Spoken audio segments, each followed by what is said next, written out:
Hey everybody, Mr. Waller here, back at it again with this week's video lesson. This week we'll be discussing the elements of drama. Water. No, there's 6, not 4. That won't work. Sorry. So, when we talk about the elements of theater, we have to go back to the origins of theater. No, never you! Never you! You ruined Deadpool! How could you ruin Deadpool, you? So, the formal version of what we call theater originated in ancient Greece, around 300 BCE. Greece, home to catchy Disney songs and tragedy. So, kind of like Disney World right now. The Greeks were revolutionary to the art form. They built giant amphitheaters and they came up with the concept of wearing masks for representing different characters. So, this symbol you see all the time, that came from the Greeks. The plays that the Greeks put on in these giant amphitheaters were mostly based around the gods and goddesses of the time, but there were some real characters based on, humans, but not real people, hopefully. The Greeks also started to come up with this fun new idea called philosophy, or the study of why. One of these great philosophers was named Socrates. Socrates was a great philosopher. If you ever take psychology later on, you will talk about him later. We're going to talk about one of his greatest students, Aristotle. Aristotle was one of his greatest students. When he finally grew old enough to venture out on his own, he decided to study the arts. Aristotle loved drama. He was one of the founders of the Festival of Dionysus. Dionysus was the Greek god of wine and also the god of parties. Whoop, whoop.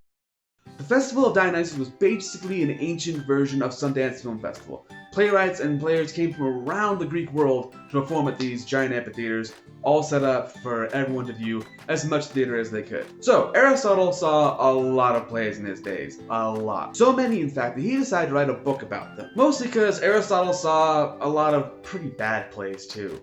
So he wanted to write a book or a guidebook on how to write a better play. Aristotle called the book the Poetics. We later called it Aristotle's Poetics, and they laid out the 6 elements of drama. Water. No, stop it! I told you there's 6, not 4! We can't make it work, okay? Stop it! It's important to remember these elements only apply to drama and not comedy. Aristotle was not a huge fan of the comedic plays, mostly because during Greek times, they're based on political satire. They weren't necessarily telling stories as they were criticizing the leadership. Kinda like a certain other art form I got, huh? Huh? Does anyone watch that anymore? I can't remember last time I watched one of those. So what are these 6 elements of drama? Water. Son of a... They are in order of importance to Aristotle, so we're going to go through them one at a time. The most important element to Aristotle and to many critics nowadays still is plot. Plot is your story. It's your journey. It's the path you're going to take your heroes and villains on. It's the growth of relationships. It's the development of conflict. And it keeps people interested in the story you're trying to tell. You wouldn't really care about the show if the story wasn't interesting, right? Right?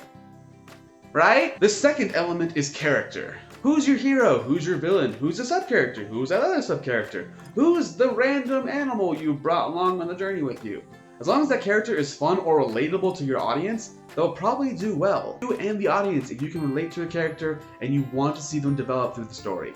Our third element is thought. It's the moral or the theme of your story.